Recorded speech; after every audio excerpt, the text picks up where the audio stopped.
24절 지금 말씀 계속 보십시다. 지금 우리가 공부하는 내용은 이제 규례 가운데 백성을 성별하는 규례입니다. 첫째가 이제 식물을 통해서 성별을 하신다 하는 내용. 우리 지금 정결한 음식을 먹어라. 그리고 이제 11조를 먹어라 하는 내용으로 지금 이어지는데 한번 보십시다. 24절. 그러나 내 하나님 여호와께서 그 이름을 두시려고 택하신 곳이 내게서 너무 멀고 행로가 어려워서 그 풍부히 주신 것을 가지고 갈 수 없거든. 그것을 돈으로 바꾸어 그 돈을 싸서 가지고 내 하나님 여호와의 택하신 곳으로 가서 무릇 내 마음에 좋은 것을 그 돈으로 사되 우양이나 포도주나 독주 등 무릇 내 마음에 원하는 것을 구하고 거기 내 하나님 여호와 앞에서 너와 내 권속이 함께 먹고 즐거워할 것이며 내 성읍에 거하는 레위는 너희 중에 분깃이나 기업이 없는 자니 또한 저버리지 말지니라. 27절까지 지금 오늘 지금까지 읽은 내용이 그 소산의 11조를 택하신 곳에서 먹고 배우라. 먹고 배우면서 그 즐거워하라 하는 그 내용입니다. 하나님께서 참 자상하게도 그 24절 보면은 그 택하신 곳이 너무 멀면은 그러니까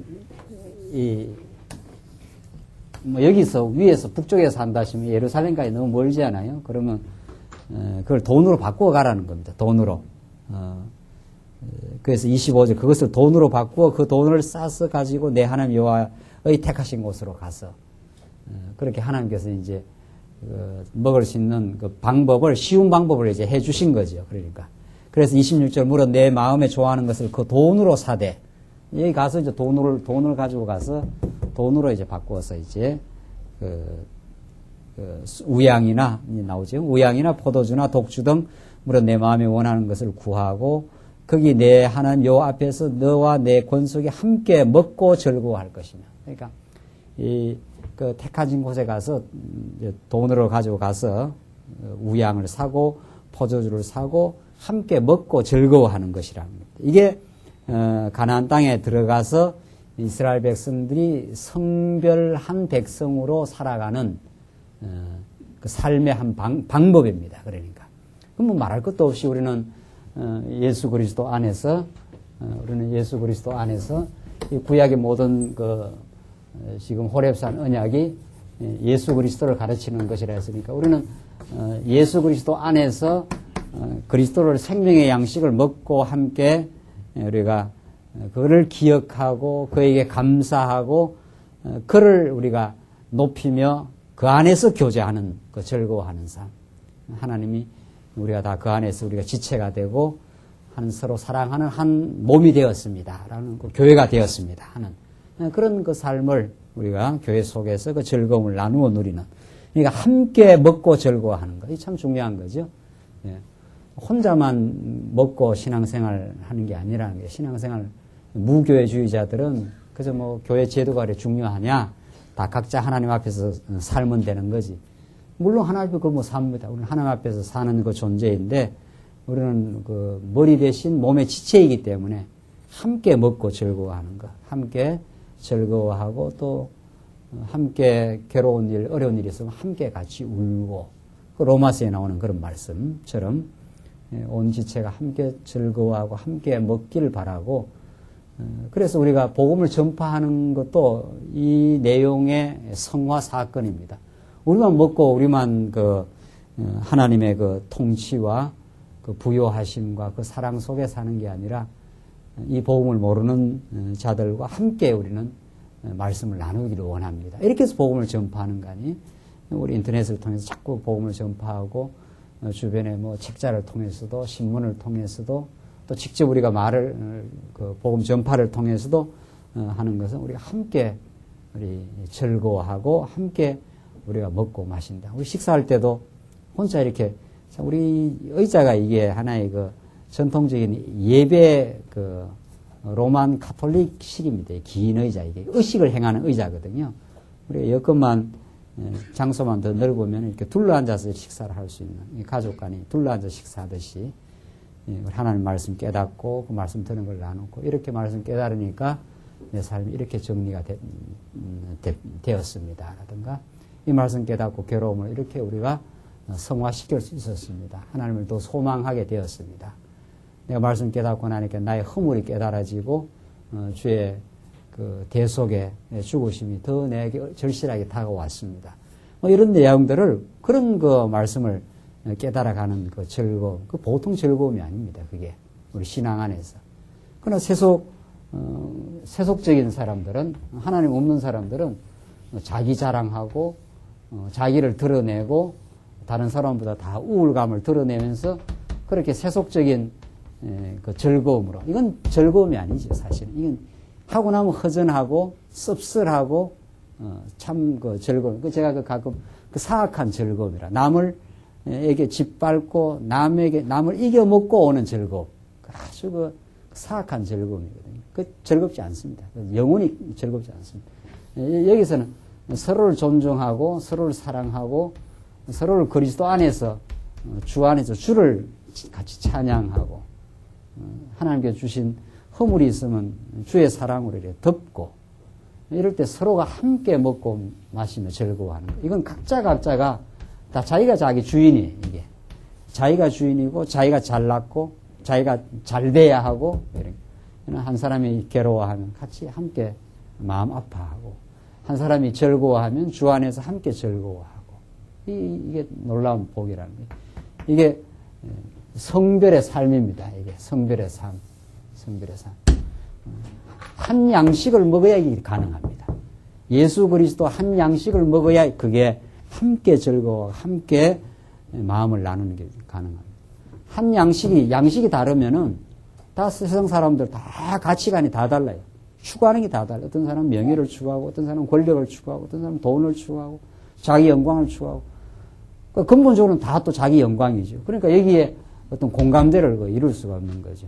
한 부모 밑에 있어야 그 가족이 한 형제가 되지 않아요. 한 부모의 사랑을 받아야 형제가 되듯이 한 하나님의 사랑과 우리를 사랑하시는 그리스도 안에서 형제가 될 때라야 우리가 서로 그 형제는 그 즐거운 일이 있으면 같이 즐겁단 말이죠. 괴로운 일이 있으면 같이 괴롭고 한 사람이 괴로운데 한 사람이 좋다 이렇게 될 수가 없는 거 아니에요. 그건 형제가 아닐 때나 가능한 일이죠. 그래서 참 함께 먹고 함께 즐거워한다는 거, 이 굉장히 정말 천국의 삶을 우리가 깨닫는, 누리는 그런 삶입니다. 이게 우리 교회적 삶이거든요. 27절을 봅시다. 내 성읍에 거하는 레위는 너희 중에 분깃이나 기업이 없는 자니 또한 저버리지 말지니라. 그 레위는 분깃이 없기 때문에 레위인을 저버려버리게 되면은 제사 행위가 이루어지지 않고 결국은 이스라엘 백성 전체 공동체에 어려움이 오게 됩니다. 그래서 내 성읍에 거하는 레위는 저버리지 말라. 그들과 함께 같이 갈 수 있도록 그렇게 늘 같이 하라. 좀 그런 말씀이죠. 그 다음 이게 이제 한 몸의 원리라는 거죠. 한 몸에 어떤 새끼손가락이 아파도 새끼손가락이 아픈 게 아니다. 이게 우리 몸의 원리 아닙니까? 여기 손이 있는데, 여기가 손이 여기가 가시가 들어가서 아프면, 이 부분만 아픈 게 아닙니다. 참 놀라운 몸의 원리죠.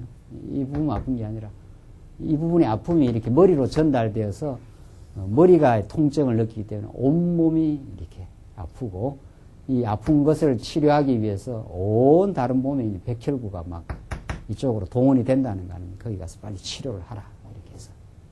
그래서, 레위인 저버리지 말고 레위인을 저버리게 되면 온 전체에 어려움이 되기 때문에 정말 이런 구약의 성별의 삶은 우리 신약 시대 때 예수 그리스도의 지체로서의 서로 함께 우리가 즐거움을 나누고 함께 아픔을 나누는 그런 정말 복된 삶을 우리에게 잘 가르쳐 주고 있습니다. 28절 봅시다.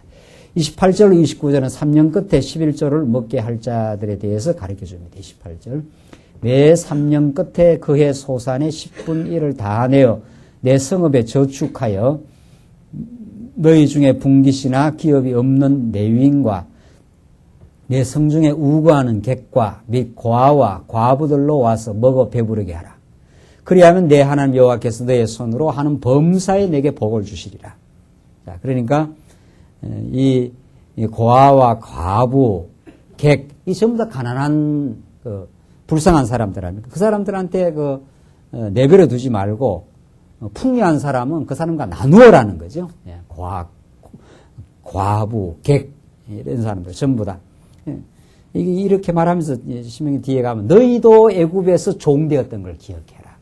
너희도 애굽에서 얼마나 종으로서 가난한 자로서 비천한 자로 살았던가. 이제 너희들이 지금이야 가나안 땅에 너희들 이제 곧 들어가지만 너희들도 원래 애굽에서 또 광야에서 얼마나 유리방황하면서 애굽에서는 아예 종으로 살았네. 지금은 이제 풍요한 자로 살아가지만은 너희가 풍요할 때 옆에 객이나 고아나 과부나 이런 자들이 전부 다 객은 우거할 곳이 없고 고아는 부모의 그 사랑이 없고 과부는 돌봐줄 남편이 없는 다 어려운 지경에 있는 사람.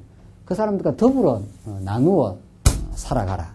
이게 그래서 너희가 과거에 종되었던 걸 기억하고 하나님의 은혜를 함께 나누는 삶을 살아라. 이게 우리 교회에서의 복음 전파요, 교회에서의 봉사요, 또 교회에서 우리가 하는 연보요. 우리 연보 늘 뭐 그렇게 이야기하지만 연보는 꼭 물질뿐만이 아니에요. 이 버릴 연자, 보탤 보자, 이게 정말 절묘하게 그 번역을 잘한 겁니다, 이게. 이 그리스도의 속죄를 통해서 부여하신 그가 우리를 위해서 가난하게 되시면, 그때 가난하다 부여하다는 게 경제적 개념이 아닙니다. 영적인 개념입니다, 근본적으로. 하나님 아버지는 정말, 하나님의 아들 예수 그리스도는 하나님의 그 부요한 영광을, 그 자유와 평강과 기쁨과 이걸 누리는 자거든요. 그가 우리를 위해서 가난하게 되시면, 우리를 위해서 말구에 태어나시고, 우리의 죄악된 몸을 입으시고, 우리가 받아야 될 고난을 대신 받으시고, 이렇게 비천하게 된 거 아니에요. 그게 버려졌다, 이 말이거든요. 이 버릴 연자. 버려짐으로 보태졌다, 이런 뜻입니다. 그러니까 우리가 움켜쥐고 있는 한 가난한 자가 나눌 수가 없는 거죠. 그것이 복음일 수도 있고, 우리의 풍요한 시간일 수도 있고, 물질일 수도 있고, 마음의 여유일 수도 있고. 교회는 풍요한 자가 나누는 삶입니다. 이게 연보입니다. 연보. 버려서 부유한 자가 우리를 위해서 생명을 버려 우리에게 보충이 된 거예요. 우리가 보약 좋아하지 않아요? 보약. 권사님들은 보약 안 드십니까? 보약이라는 걸 보충하는 거 아니에요? 먹으면 더 는해지는 거. 우리가 이렇게 몸이 약해지고 이럴 때 보약을 먹듯이 버려서 우리에게 보충되는 것. 이 그리스도의 풍요함이 우리에게 누려질 때 우리도 함께 정말 나누고 싶은 복음을 더 전파하고 싶은 그래서 절망을 누리는 사람에게 소망을 주고 싶고 삶의 염려와 불안 속에 살고 있는 자에게 하나님이 지키신다고 하는 마음의 안정을 우리가 주고 싶어하고 탐욕에 사로잡혀서 만족이 없는 인생에게 하나님 은혜 속에 우리가 감사 속에 살 수 있는 새로운 삶을 우리가 가르쳐주고 또 함께 그걸 나누고 이게 우리 복음 안에서 살아가는 풍요한 삶입니다. 그것이 정말 우리에게 복이라는 거죠. 그래서 객, 고아, 과부는 예수 없이 살아가던 여러분과 저의 모습입니다. 이제는 우리는 남편이신 예수를 만났지 않았어요? 우리가 고아처럼 살다가 아버지를 만난 거 아니에요? 하나님 아버지를 만난 거예요. 우리는 우고할 것 없이 정처 없이 이렇게 다니던 객처럼 객이라는 게 얼마나 자기가 돌아갈 집이 없기 때문에 얼마나 불안합니까? 그런데 우리가 이제 거할 집이 생긴 거죠. 언제라도 예수 안에 우리의 삶이 거하고 우리는 또 더불어 이렇게 함께 마음의 어려움을 가지고 교회에 와서 성도들한테 위로를 받고 말씀의 공급을 받고 살아가는 우리가 이렇게 마음에 세상살이하면서 마음이 흔들리고 괴로울 때 마음을 붙일 수 있는 마음을 이렇게 쉴 수 있는 진리가 있고 우리 교회가 있는 것. 이게 하나님께서 우리에게 엄청난 그 복을 이 땅에서 주신 겁니다. 교회 생활의 소중함, 이것은 뭐 이루 말할 수 없는 거죠. 세상에 풍파가 다 많기 때문에 언제나 흔들리고 괴로움이 있고 스트레스가 있는 게 이 세상이고 그걸 피할 길이 없습니다. 그걸 이겨나가고 새로운 무장을 하고 그걸 그 바람 속을 헤쳐나가야 되는데 그걸 뭘로 하겠느냐 말이죠. 식물을 먹어야 돼요. 먹어야 양육이 되고 그리고 그런 그 체제 속에 들어가야 돼요. 체제 속에. 가정이라는 체제, 교회라는 체제가 바람을 막아주는 것이거든요. 오면은 외풍이 늘 불어닥치니까 옆에서 자꾸 장로님이 계시고 권사님이 계시고 자꾸 이렇게 지지를 해주고 감싸주고 잘못된 일로 가면 경책을 해가지고 올바른 길을 가서 붙들어주고 교회가 없이 구약시대 때 그 대열 정비가 없이 광야를 성공적으로 할 수가 없어요. 대열 정비가 없이. 대열 정비가 없다는 건 교회에서 자기 자리를 못 찾는다는 뜻이거든요. 그럼 계속 방황합니다. 계속 대열에서 한번 떨어지면 계속 방황하게 돼요. 그래서 자꾸 대열을 갖추고 가도 옆에서 기준을 잘 잡아주고 말이죠. 이 전진할 때 어느 지파가 앞에 서고 어느 지파 이렇게 12지파 이렇게 가는 거거든요.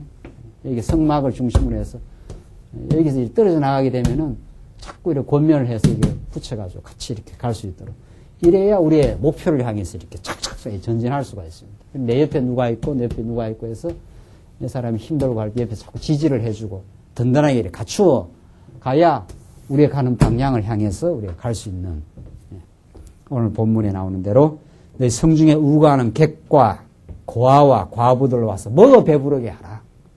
함께 자꾸 나누어서 복음 전파의 일이 그런 이 그리스도의 마음으로 되어질 것을 지금 구약식으로 말한 겁니다. 구약식으로. 이게 전부 그리스도 안에서 이루어질 풍요와 나눔과 붙들어줌, 대열 정비 서로서로 하는 그런 그 교회적 삶을 우리에게 잘 가르쳐 주고 있습니다. 15장으로 넘어가요. 두 번째는 식물, 두 번째는 이 면제년입니다. 면제년. 여기는 일단 백성을 거룩하게 하는데 일단 잘 먹여줘야 될 거 아니에요? 먹여야 힘이 나고 먹고 나면은 그 다음 이제 자유와 풍요를 누리게 되는데 이 면제라는 것은 빛을 이렇게 졌어요. 빛을 많이 졌다. 빛을 져본 적이 있습니까? 그 빛 독촉을 다하는 것처럼 그 괴로운 일이 없는데 빛을 많이 졌을 때 그 빛을 자꾸 면제해 줘 버립니다. 그렇게 해서 빛의 그 억압으로부터 해방시켜주는 자유와 평강을 주는 그 모습이 15장에 나옵니다. 이게 성별입니다. 하나님께서는 빛을 많이 진 우리들에게 그리스도를 통해서 면제해 주겠다고 하는 그 정말 참 자유의 복음을 가르쳐 주는데 15장이 바로 그런 내용입니다. 한번 보십시오. 1절로 6절을 보면 매 7년의 면제년을 지키는 규례를 백성에게 명합니다. 매 7년마다 7년이 돌아오면은 그동안 그 가난한 사람들이 할 수 없이 돈을 빌려 가지고 막 그 빛이 눈덩이처럼 불어나가지고 도저히 이제 살 수 없는 그런 지경이 왔다. 그러다 보면 7년이 되면 그걸 다 면제를 시켜줘 버려요. 그래서 살 길을 주는 겁니다. 한번 보십시다. 매 7년 끝에 면제하라. 면제의 규례는 이러하니라. 무릇 그 이웃에게 꾸어준 채주는 그것을 면제하고 그 이웃에게나 그 형제에게 독촉하지 말지니 이해는 여호와의 면제년이라 칭함이니라. 자, 이제 가난한 자가 뭐 살 길이 없으니까 채주한테 돈을 많이 1,000만 원이든 2,000만 원이든 빌렸단 말이죠. 그럼 이자가 계속 붙어 나가기 때문에 이제 견딜 재간이 없는 거죠. 자, 그럴 때 7년 끝이 되면, 7년이 되면, 우리 7일 안식일, 7년 면제년, 이게 7이 완전수인데, 이게 하나님의 안식과 해방의 상징입니다. 그러니까 우리가 6일 일하고 나서 일주일, 7일 만에 내 노비나 양이나 모든 하는 자를 쉬게 하라. 이게 안식일 사상 아닙니까? 하나님께서 6일 창조하시고 하나님도 쉬었더라. 하나님 안에서 하나님의 일이 끝나면 장차 예수 그리스도 안에서의 구속의 사역이 끝나면 우리가 죄악의 짐을 걸머지고 죄 때문에 몸부림치고 갈등하고 하던 모든 죄로부터 해방시킨 그 해방의 사건을 예고하고 있는데, 이 7일 안식도 마찬가지고, 가난한 자가 체주한테 독촉을 받아서 죽을 지경이죠. 그때 7년이 되면 그걸 다 면제시켜줘라. 죄 없는 걸로, 빛이 없는 걸로 해주라. 이런 뜻입니다. 그때 얼마나 그 마음에 그 짐을 들 수 있겠느냐 말이죠. 이 구약적인 구약식의 복음에 대한 해방입니다. 우리가 범죄하고 나서 괴로워하고, 몸부림치고, 갈등하고, 그래서 그 갈등은 또 갈등을 낳고, 또 마음의 죄책을 가지고 말이죠. 그거 스스로 회복 못 하거든요. 인간이 그걸 다 벗어보려고 온 데 가서 공연부를 하고 다 하는 겁니다, 다. 누구든 다 죄를 안 짓고 깨끗하게 살고 싶어요. 그러나 되나요? 누구든 부모 노릇 잘하고 싶고, 누구든 다 선생 노릇 잘하고 싶고, 누구든 다 남편 노릇 잘하고 싶고, 아내 노릇 잘하고 싶고. 그러나 죄 때문에 그게 안 되는 걸 우리 알아요. 그런 죄의식이 있어요. 그 죄의식을 스스로가 이 해방을 못 받는단 말이죠. 그러다가 7년까지 계속 가면 그 죄악의 짐을 어떻게 짊어져요? 그걸 이제 면제시켜줘요. 그걸. 면제시켜주고, 해방을 다시 얻어서 쉼을 얻어가지고, 새롭게 또 출발할 수 있도록, 새로운 도전을 해갈 수 있도록, 막 지치고 피곤하고 할 때 하루 쉬고 나면은 이 원기가 이렇게 돋지 않아요? 그런 거나 마찬가지예요. 그 지친 상태에서는 어떤 일을 해나갈 수가 없어요. 이 가난한 사람이 계속 독촉을 받으면은, 독촉을 받아갖고 더 이상 이렇게 판단이 안 서는 거죠. 그래갖고는. 푹 쉬어야 돼요.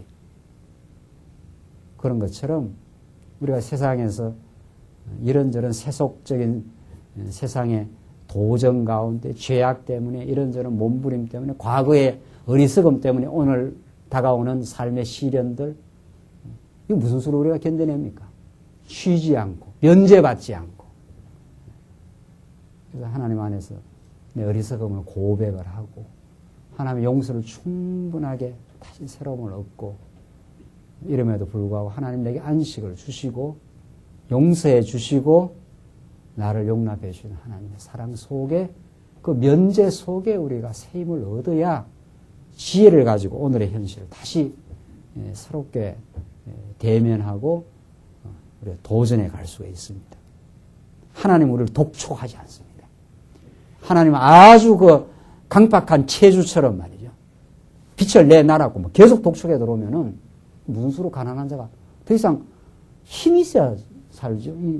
이게 다 먹어야 힘을 낼 거 아니에요. 면제를 시켜줘야 힘이 납니다.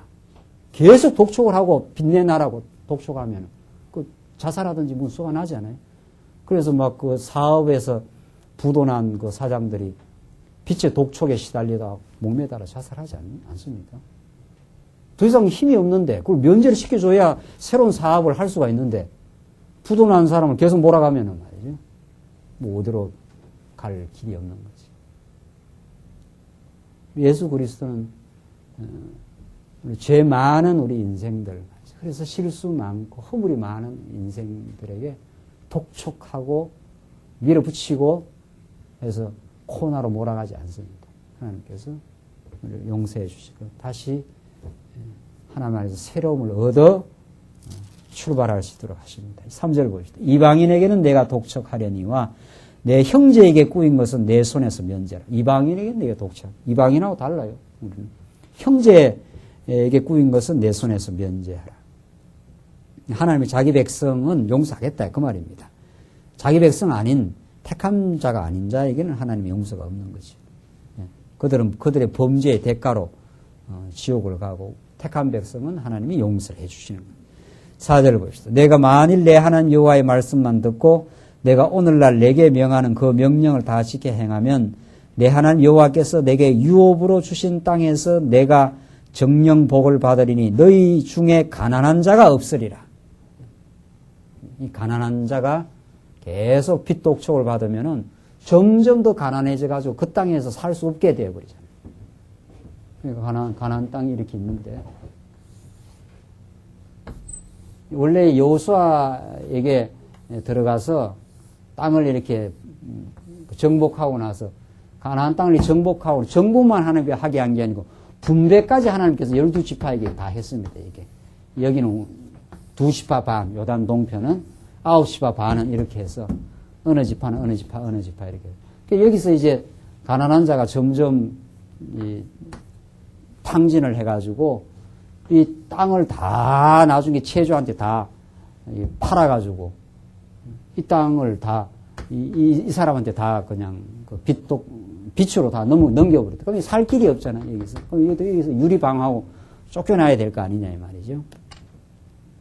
그렇게 하지 말라는 거죠. 그렇게 하지 말라. 하나님, 면제를 꼭 해라. 7년이 되면은, 7년 동안 이렇게 가난해졌다가 점점 이렇게 자산이 다 탕진해가지고 가난한 자가 돼서 7년이 되면 원상복귀를 다 해줘라. 이런 말입니다. 좀 있으면 이게 49년, 50년 되면은, 50년째 되면은, 이게 그 7년, 49년이 지나서 50년이 되면 희년 사상이라는 게 또 나오잖아요. 희년이. 완전히 원래 그 상태로 돌려줘라. 가난한 자가 다 땅도 팔아먹고 뭐 빚도 촉대해서 안 그러면 이게 다 쫓겨나니까 50년이 되면 완전히 원상복구시켜줘라. 이렇게 해서 이 땅에서 부자와 가난한 자가 격차가 이렇게 많이 나지 않도록 그래서 평균하게 되어가지고 다시 원상복구가 돼가지고 다시 그 땅을 돌려주라는 거거든요. 50년째가 되면. 이게 희년 사상입니다. 이 즐거운 날. 가난한 자가 다시 회복을 하는 날.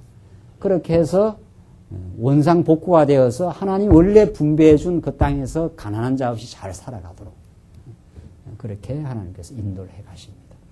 이 교회라는 게 다 그런 거거든요. 연보라는 게 그런 거거든요. 평균케 하려고 한다. 연보는.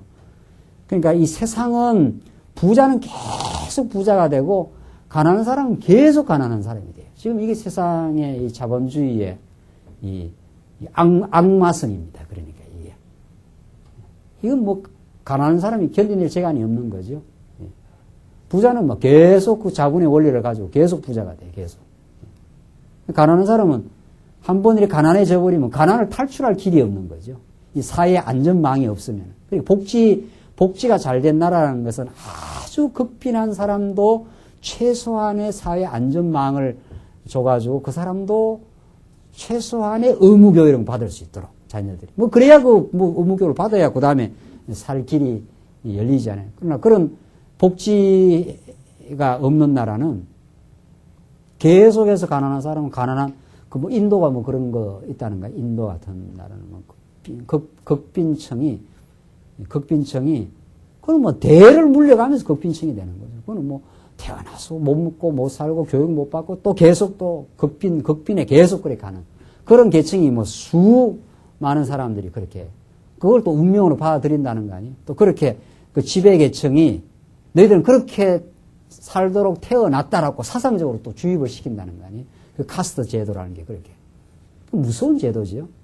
이 세상이 그런 겁니다. 우리는 이런 세상에서 인간적으로 절망을 느끼면서 새로운 이제 소망을 복음 안에서 갖게 되는 거죠. 우리 하나님은 우리에게 다 12지파가 다 소중한 겁니다. 우리 자녀들 뭐 10손가락 깨물어서 소중하지 않는 자녀가 없다는 식으로 다 소중한 그 지파들이고 하나님 우리 각자에게 필요한 공급받아야 될 걸 아시고 너무 가난해지면은 그 가난해지는 것을 가난으로부터 극빈으로부터 벗어날 수 있는 길을 몇 년이 오면 7년이 오면 또 더 나가면은 49년 77이 49에서 50년째가 되면 희년이 돌아오면 다시 원상복구를 시켜서 살아갈 수 있도록 이런 놀라운 섭리가 우리 교회 안에 있습니다. 어느 성도가 더 말씀 깨달았다. 이런 게 사실은 알고 보면은 그게 크게 의미가 없습니다. 말씀을 깨닫고 안 깨닫고는 그 농도 차는 있는데 더 많이 깨달은 사람은 덜 깨달은 사람을 위해서 살게 돼 있거든요. 틀림없이. 그렇게 자꾸 평균하게 같이 가게 돼 있습니다. 왜 하나님이 다 택한 백성이기 때문에 너나 할 것 없이 하나님이 다 고귀하게 사랑합니다. 또 그만한 하나님의 그 인도가 있습니다. 한 사람이 너무 힘들어지면 반드시 옆에서 이렇게 도움의 손길이 찾아가게 되어 있습니다. 이게 하나님이 하시는 일입니다. 평균하게 하도록 계속 하나님 역사해 가십니다. 어떤 사람은 막 계속 잘 깨달았고 막 그냥 계속 축복을 막 한없이 누리고 어떤 사람은 못 깨달았고 계속 그렇게 되게 안 돼 있어요. 교회 안에 들어오게 되면은 다 하나님께서 그 진리의 깨달음에서는 하나님께서 그 농도차는 들어있긴 하지만은 다 하나님께서 각기의 깨달음을 하나님께 주시면서 조금이라도 자기가 더 하나님의 말씀을 깨달은 성도는 가난한 성도에게 나누고자 하는 그런 마음을 줘서 평균하게 되도록 유사하게 평균하게 되도록 그렇게 만들어가는 그런 하나님의 그 사랑의 역사가 언제나 이 교회 안에 있기 마련입니다.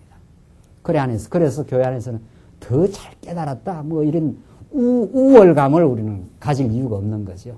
뭐 못 깨달았다고 막 자학하거나 자기를 이렇게 비하하거나 이런 것도 없습니다. 서로 같은 형제고 서로 깨달음의 또 각도도 좀 다릅니다. 깨달음이라 어떤 사람은 더 이제 말씀을 이론적으로 또 잘 깨닫는 사람이 있는가 하면 이론적으로 잘 김경 목사는 이론적으로 잘 깨닫지만 또 삶 속에서 부족한 게 얼마나 많습니까?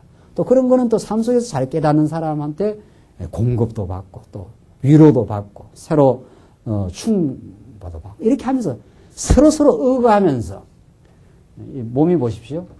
내가 이렇게 내 손이 하나 이렇게 잘 깨달아도 이런 손이 이게 정상적인 손이냐 말이죠. 이렇게 안 돼 있습니다. 내가 이렇게 잘났다. 이건 잘난 게 아니라 뭐 한 거예요? 예? 잘난 게 아니라 이게 뭔 손이 된 거예요? 병신이 된 거예요, 이게. 잘난 게 아니. 다 하는 게 지금 다 깨닫는 그게 다 있고 서로가 보완하고 서로가 이렇게 더불어 살도록 되어 있습니다. 가난한 자가 있으면 7년 만에 회복시켜줘라. 이렇게 되어 있어요. 한 사람만 너무 이렇게 잘 살고 한 사람은 너무 못 살고 이게 세상의 법칙이지 교회의 법칙이 아니라는 거예요. 그렇게 안 되게 되어 있습니다. 그래서 먼저 깨달아서 먼저 일꾼 되는 거는 그건 이제 연배라든가 그런 게 있을 수 있죠. 처음 예수 믿는 사람이 어떻게 많이 깨닫겠어요. 처음 예수 믿고 교회에 들어온 사람도 있지 않아요. 그 사람도 연령이 차고 나이가 차고 깨달으면 또 깨달아갑니다. 그 사람도. 틀림없이. 그래서 이렇게 안 되게 돼 있어요. 온몸이 조화를 이루고 균형을 이루도록 머리가 조정을 해 나가십니다. 예. 너무 튀어나게 너무 이렇게 깔아앉게 이렇게 안 하신다는 거예요. 하나님께서. 면제연을 허락해가지고 제가 어느 단체에 가서 이번에 많이 이렇게 깨달음도 얻고 했는데 참 하나님께서 아주 공평하셔요. 하나님의 자녀에게 주시는 공평하게 다 공평하다는 말은 똑같다는 건 아니. 다 손의 역할이 있고 발의 역할이 있고 다 그나름대로 하나님의 백성으로서 살 수 있도록 그렇게 하셔요. 그걸 깨달으면 우리가 다른 사람 앞에 우월감을 가질 이유도 없고 또 뭐 세상적으로 좀 이렇게 이런 사람이 있다고 해서 그 사람 앞에 기죽을 이유도 없습니다. 우리 하나님의 당당한 백성이요. 다 당당한 하나님의 그 지체들이요. 이렇게 우월할 수도 없고 아주 빈곤할 수도 없는 다 적당하게 하나님께 해가시면서 힘든 사람이 있으면 위로를 하고 또 든든한 사람이 있으면 그 사람이 할 일이 있을 뿐입니다. 그렇게 살아가도록 하나님께서는 해가신다. 이게 나오잖아요. 5절에 마지막에 너희 중에 너희가 정령 복을 받으리니 이 명령을 잘 지켜 행하면은 너희 중에 가난한 자가 없으리라. 가난한 자가 없다. 하나님의 절대적인 나름대로의 복을 받고 살아가는 한 소중한 영혼들이고 성도들입니다. 다 교회 오면 각자의 다 은사가 있고 우리 교회에 다 필요한 일꾼들이요 제목들입니다. 다 이런 우리가 긍지와 자기 자존감과 다른 자기가 이렇게 하나님 앞에 당당할 때 다른 사람도 또 존중할 수 있는 거거든요. 나는 기둥으로 하나님 앞에 쓰여진다. 나는 하나님 앞에 문틀로 쓰여진다. 나는 기둥과 석가래를 연결하는 한 작은 못으로 나는 이 교회에 쓰여진다. 이런 기쁨이 우리에게 있는 거죠.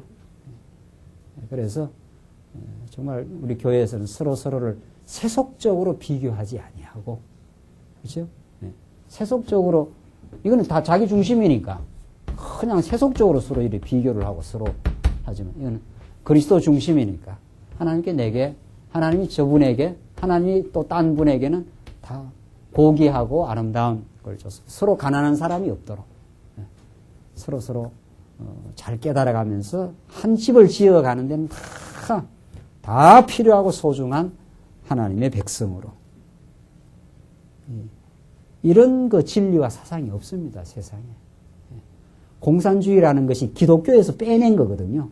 하나님을 제거하고 기독교에서 서로 잘 더불어 사는 세상을 만들자 했는데 하나님 없이 그걸 어떻게 만들어요? 칼 막스가 기독교에서 그대로 그 기독교를, 공산주의를 세속화된 기독교라 이렇게 말합니다, 사상가들이. 하나님 없는, 영원한 세계가 없는 더불어 잘 살자. 그 이상 얼마나 좋았습니까? 자본주의가 워낙 격차가 생기니까 19세기에 유럽의 자본주의가 막 영국에서 그 혹독하게 착취를 당하는 어린아이들이 하루에 막 14시간씩 일하면서 일해도 한 번 이미 자본을 가지고 있는 사람들의 그걸 못 따라간다는 거 아니에요? 이미.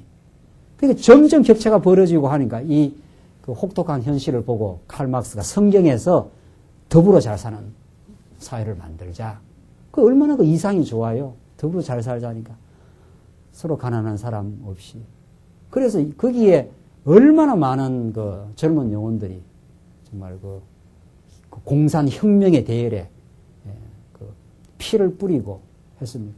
그러나 70년 만에 완전히 그 공산주의가 완전히 도태돼 버렸어요. 소비에트 연방이 다 붕괴돼 버리고 동독이 다 붕괴돼 버리고. 왜? 그거 안 돼요. 그 속에 또 그 집권자가 또 생기고 말이죠. 그 속에 또 지배자가 생기고 또 그 속에 또 특권층이 또 생기고 말이죠. 공산사회 속에. 그러니까 공산사회가 안 되는 거죠. 그 말은 정말 좋은 거 아니에요? 함께 더불어 공산이니까. 함께 생산해서 함께 나누자. 이거야말로 기독교가 진짜 되는 거죠.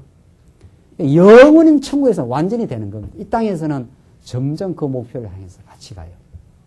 우리는 이제 성장해 가는 만큼 그 목표를 향해서 지금 가고 있는 중이에요.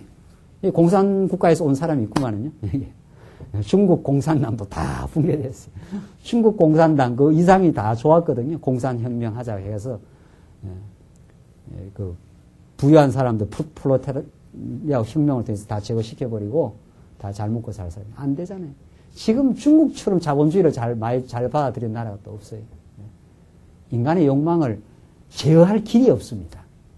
잘 살고 잘 먹고 내 중심으로 살고자 하는 그 탐욕을 어떤 제도로도 막을 길이 없어요. 예수 그리스도 안에서만. 그 사랑 안에서만 그가 우리를 면제해주고 그 사랑을 깨닫고 그 사랑을 함께 나누는 이 교회 안에서만 참 공산이 가능합니다. 우리는 예수 그리스도로 함께 생산하고 함께 나눈다. 이런 뜻이거든요. 진리의 말씀을 함께 먹고 함께 나누기를 원합니다. 우리는 더불어 같이 가기를 바라고 너무 가난해진 사람이 있으면 너무 영적으로 빈곤해진 사람이 있으면 그래서 복음은 부유한 자가 가난한 자에게 자꾸 지금 나누어 가는 과정이거든요. 그 기쁨을 우리가 이 말씀 안에서 누리는 게 참 중요합니다. 6절을 보시면은 내 하나님 여호와께서 내게 허락하신 대로 내게 복을 주시리니 하나님 복을 주시겠다는 거예요. 지금 신명기 약속이 전부 하나님이 복 주시는데 식물로 주고 오늘 면제연으로 주고 그 말 아닙니까? 내가 여러 나라에 꾸어줄지라 너는 꾸지 아니하겠고 내가 여러 나라를 치리할지라 너는 치리함을 받지 아니하리라. 참 대단한 말씀이에요. 정말. 꾸어줄지라도 꾸지 않겠고 우리 경제적으로는 좀 가난해서 좀 빈핍하게 살아도 영적으로는 부유하다 이런 말입니다. 줄 게 많다. 우리 말씀 운동은 참 줄 게 많아요. 창세기를 줄 것도 많고 출애굽기 줄 것도 많고 성경 어디를 통해도 살아계신 우리 하나님의 풍요한 사랑 그게 뭐 전달되니까 우리가 부자인 거죠. 그러니까 부자라야 나눠줄 게 많지 않아요. 가난한 자 같으면 뭐 나눠줄 게 있나요? 이 교회는 이 세상에 우뚝 선 신령한 정말 부유함을 누리는 곳입니다. 내가 여러 나라를 치리할지라도 너는 치리함을 받지 않는다. 너 종이 아니다 이 말입니다. 이제는. 오히려 다른 나라를 치리한다. 욕망도 다스리고 우리가 미움도 다스려 나가고 시기도 다스려나고 그래서 마음에 감사가 있는 거. 그게 다스렸다 이런 뜻이거든요. 마음에 감사가 있다는 것은 마음에 만족감이 있다는 것은 욕망을 다스렸다는 뜻 아니에요. 욕망을 다스리지 못하면 감사가 없지요. 계속 부족할 거 아니에요, 지금. 아직도 부족해서 막 더 못 가져서 지금 한다. 이것으로 만족합니다. 만족하고 우리는 또 일 열심히 하지요. 그건 자기 일을 위해서만 아니라 많은 사람이 또 나눠줄 수 있도록 그 나눔 속에 또 풍요함을 또 누리는. 그래서 정말 이 신명기의 오늘 말씀은 이 자유와 풍요를 누리게 하시는 하나님의 그 복음입니다. 이게 실절 계속 보시면 7절로 11절로 보시면 가난한 형제의 요구대로 넉넉히 구워주라고 명합니다. 내 하나님 여호와께서 내게 주신 땅 어느 성읍에서든지 가난한 형제가 너와 함께 거하거든 그 가난한 형제에게 내 마음을 강팍히 하지 말며 내 손을 움켜쥐지 말고 반드시 내 손을 그에게 펴서 그 요구하는 대로 쓸 것을 넉넉히 구워주라. 이 그리스도의 마음이죠. 그리스도는 그 부유하심을 우리 가난한 우리 영혼들에게 넉넉히 베풀어 주신 거예요. 십자가 사건을 통해서. 그의 부활을 통해서 말이죠. 그래서 9절 삼가 너는 마음에 악념을 품지 말라. 곧 이러기를 제7년 면제년이 가까웠다 하고 내 궁핍한 형제에게 악한 눈을 들고 아무것도 주지 아니하면 그가 너를 여호와께 호소하리니 내가 죄를 얻을 것이니라. 이게 지금 무슨 말인가 하면은 7년이 돌아오면은 그 면제를 해주니까 한 6년 한 9개월 되었다. 한 3개월 있으면 7년이 돼요. 그때가 되는데 조금 있으면 이제 면제를 해줘야 되니까 그 가난한 자가 와가지고 너무 궁핍하니까 좀 구워달라. 이렇게 하면 조금 있으면 이제 면제를 해줘야 되니까 이게 그 빌려주면 다 면제돼 버리니까 그렇게 악한 마음, 악념이니까 그걸 이렇게 계산을 딱 해가지고 안 구워준다는 거예요. 그럼 그 가난한 사람이 3개월 안에 죽게 되지 않나요? 이제 아직도 3개월이 남았는데 그렇게 하지 말라. 참 이게 그리스도 안에 우리가 품어가는 그 마음입니다. 가난한 영혼, 영적으로 가난한 영혼을 있으면 붙들어주고 싶은 마음. 그 마음을 제지하지 말고 그 마음대로 그 참 아름다운 마음대로 살아갈 것. 또 성령께서 우리를 하여금 살아가게 하시려고 우리에게 그렇게 찾아오신 겁니다. 물이 위에서 밑으로 흐르는 것처럼 정말 물이 위에서 밑으로 이렇게 흐르는 것처럼 정말 자기가 풍요를 느낀 사람이라야 가난한 사람에게 영적으로 가난한 사람에게 또 여러모로 또 뭐 물질적으로든 뭐 포함해서 가난한 사람에게 흘러 넘쳐가게 되는 그런 역사가 그리스도 안에서 정말 있게 되는 마음입니다. 10절 너는 반드시 그에게 구제할 것이요 구제할 때에 아끼는 마음을 품지 말 것이니라. 이로 인하여 내 하나님 여호와께서 내 범사와 내 손으로 하는 바에 내게 복을 주시리라. 예, 이 풍성한 구제 나누어 누리는 삶 이게 정말 복된 일이라는 겁니다. 정말. 땅에는 언제든지 가난한 자가 그치지 아니하겠으므로 내가 내게 명하여 이르노니 너는 반드시 내 경내 내 형제의 곤란한 자와 궁핍한 자에게 내 손을 펼지니라.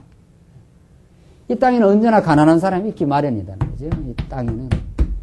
그러니까 풍요한 사람은 그 손을 움켜쥐지 말고 그 손을 펴가지고 그 가난한 사람에게 나누어주기로. 이 1차적으로 복음 진리입니다. 이게 1차적으로. 예수 그리스도의 풍요한 은혜의 진리를 나누어 주라는 겁니다. 그리고 이제 따라 나오는 것은 또 물질적으로든지 모든 시간의 여유든지 이런 것들은 다 뒤에 이제 따라 나가는 거죠. 우리가 복음을 전파하는데 우리 마음으로만 전파할 수는 없잖아요. 복음 전파하는데 다 물질이 사용되고 하는.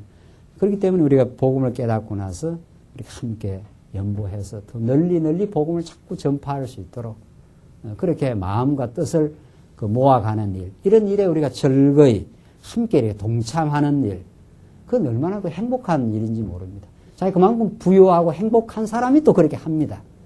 행복한 사람이 사랑을 하지 자기가 불행한 사람은 사랑할 수 없잖아요. 그러니까 우리가 얼마나 예수로부터 많은 죄를 면제받아가지고 가난한 우리가 부유하게 되었다. 그러면 그 다음 일은 이제 하지 마라 해도 하게 돼 있어요. 중요한 거는 우리가 이 그리스도가 우리를 위해서 가난하게 되어서 우리를 하여금 부유하게 하신 그 복음의 그 기쁨을 누리는 게 가장 중요합니다. 그 복음의 기쁨을 누리는 사람은 그걸 안 나눌 수가 없다는 거죠. 그렇게 해서 교회에서 복음이 자꾸 전파되고 또 가난한 영혼이 찾아옵니다. 틀림없습니다. 우리가 행복을 누리면은 찾아오게 되어 있습니다. 행복을 누리고 마음에 안정이 생기고 체제가 안정이 되면 그러니까 우리 교회에 주신 그 분량이라고 저는 그렇게 보는 거죠.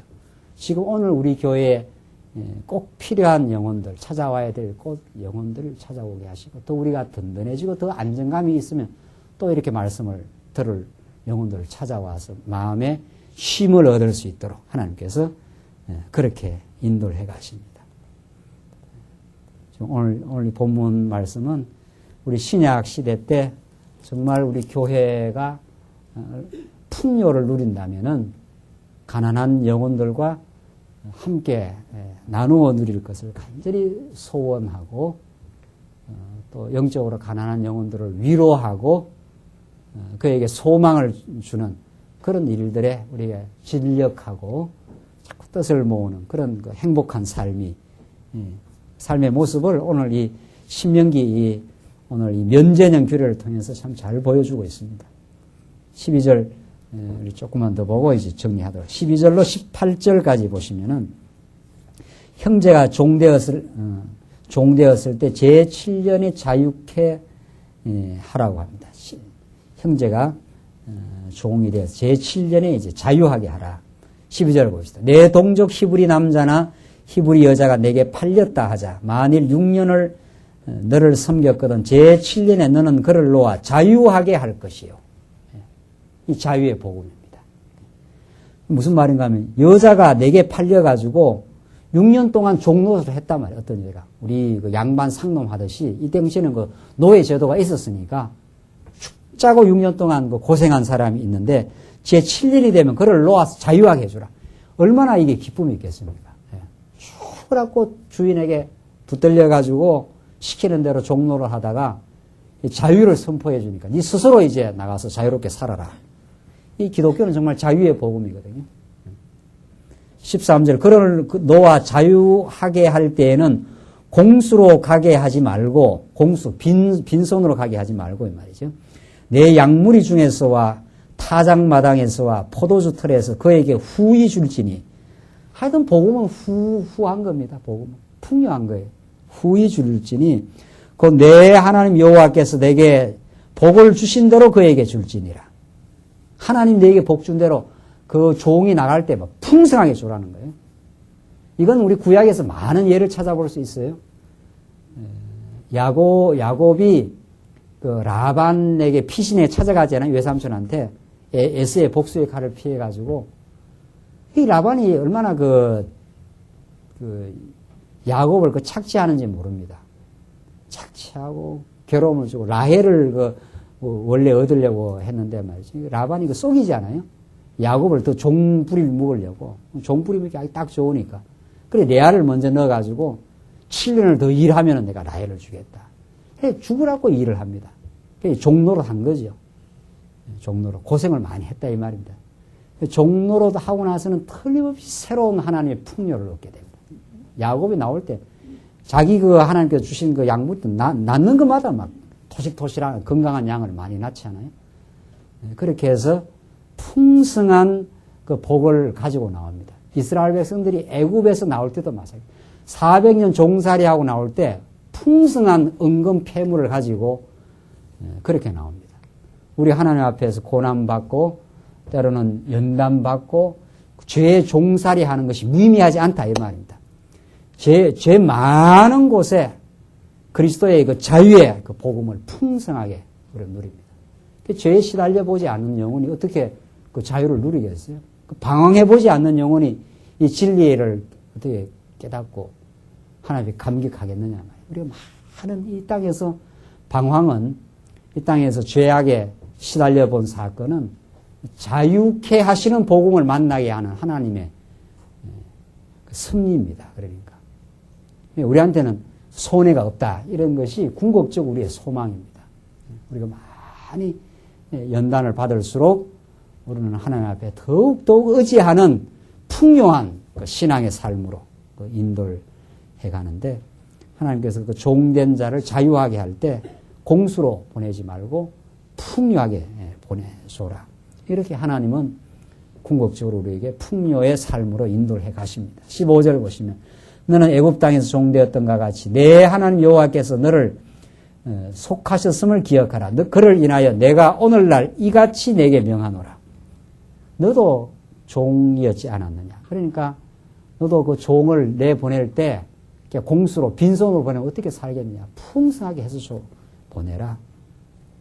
하나님이 너를 이 풍요의 땅, 가나안 땅으로 인도했잖아요. 그 하나님을 기억하고 그렇게 살아가라는 거죠.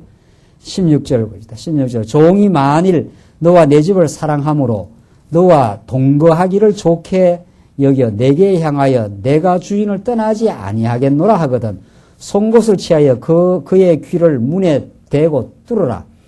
그리하면 그가 영영이 내 종이 되리라. 내 여종에게도 일례로 할지니라.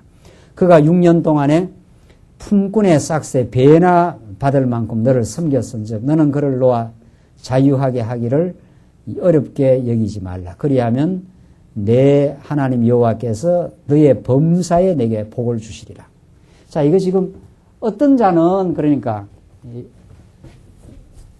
자유하게 할 자는 자유하게 하고 원래 이제 종이었다가 자유하게 할 자는 풍요하게 해서 자유하게 할 자가 있고, 어떤 자는 주인한테 매여가지고 영원히 종으로 살겠다. 이런 사람이다. 종을 나오잖아요. 뭐라고 그랬습니까? 그 내 집을 사랑함으로 16절 종이 만일 너와 내 집을 사랑함으로 너와 동거하기를 좋게 여겨 내게 향하여 내가 주인을 떠나지 않겠노라. 이렇게 말하면 이 사람이 주인을 사랑해요. 주인을 사랑해서 내가 이 주인 집에서 영원히 거하겠다. 이런 마음을 품는 사람은 자유하게 하지 말라는 겁니다. 송곳을 뚫어서 영원히 그 사랑 속에서 살게 하라. 지금 그 말이거든요. 이 말이 무슨 말이냐 말이죠. 이게 사람은 이 양가 감정이 있다고 합니다. 사람은. 예수 믿지 않는 사람도. 우리도 옛날에 그랬어요. 뭔가 이렇게 억압으로부터 자유하고 싶은 마음이 있고, 그 마음이 있습니다. 이게 이제 죄로부터 뭔가 이렇게 자유하고 싶은 마음이 있거든요. 어떤 억압으로도 자유하고 싶은 마음이 있고. 근데 그냥 자유하게 놔둬버리면은 누군가가 나를 꼭 붙들어 내가 어딘가에 완전히 매여지고 싶은 그런 마음도 있습니다. 그 두 마음의 그 상반된 감정이 인간에게 있는 거예요. 인간의 그 모순이죠. 그러니까 한편으로는 벗어나고 싶기도 하고, 한편으로는 꼭 누가 이렇게 붙들어주고 싶기도 하고. 그 자유부인이 그거 좋은 거 아닙니다. 자유부인 마음으로 다니고 싶어. 어딘가에 매여서 다녀야 되지. 정말 꽃비가 완전히 풀어져 버리면 그 현대인들의 이 탕자처럼 이 자유하게 되어 하나님으로부터 자유해 버린 거거든요. 그럼 마음대로 하는 게 좋은 것 같아도 마음대로 하는 게 자신을 탕진하고 퇴폐로 가고 결국은 자기를 망치는 길이죠. 그러니까 인간이 어딘가에 매여야 됩니다.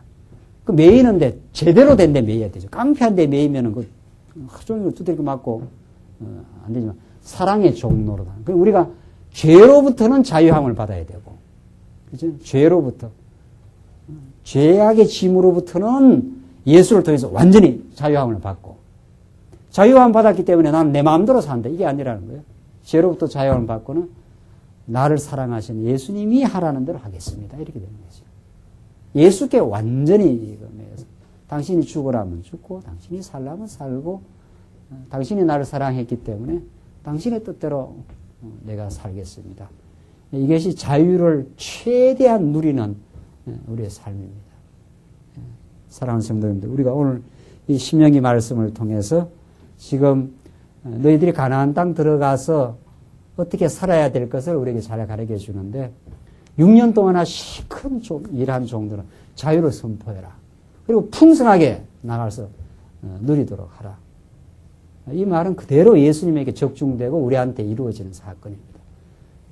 이제는 죄의 종로로 타든 사단의 종로로 타든 그래서 내 영광을 위해서 막 살아오던 그 삶에서 우리를 자유하게 했습니다.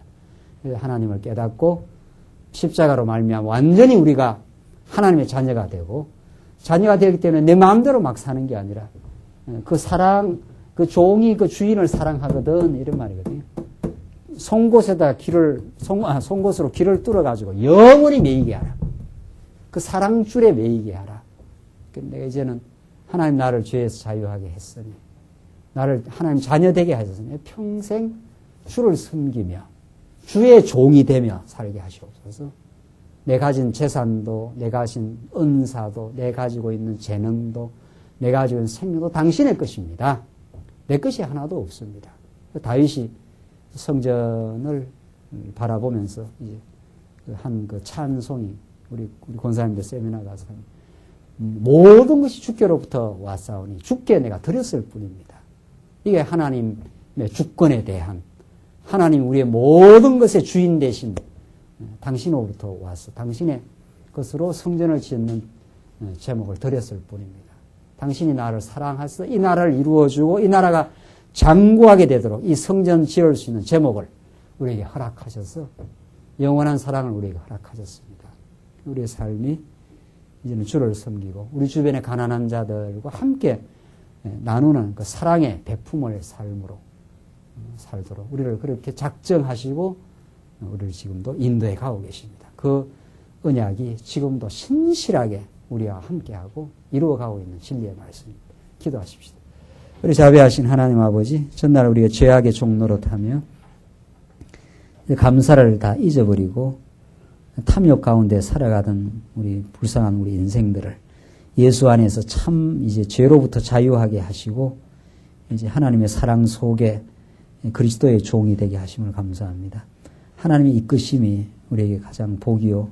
하나님께서 이끌어 가시는 모든 길 속에 하나님을 의지하는 그래서 우리 마음속에 참 평화와 기쁨을 얻게 하시고 이 자유와 기쁨을 아직 누리지 못하는 가난하고 비천한 우리 영혼들에게 함께 나누며 더불어 너무 가난해져 간 영혼들이 없도록 우리 함께 평균케 하는 하나님의 참 연보의 신령한 역사가 우리 삶 속에 있게 하셔서 이 땅 위에 하나님 나라 참으로 이루어져 가는 놀라운 역사 있게 하시옵소서. 예수님 이름으로 기도하옵나이다. 아멘.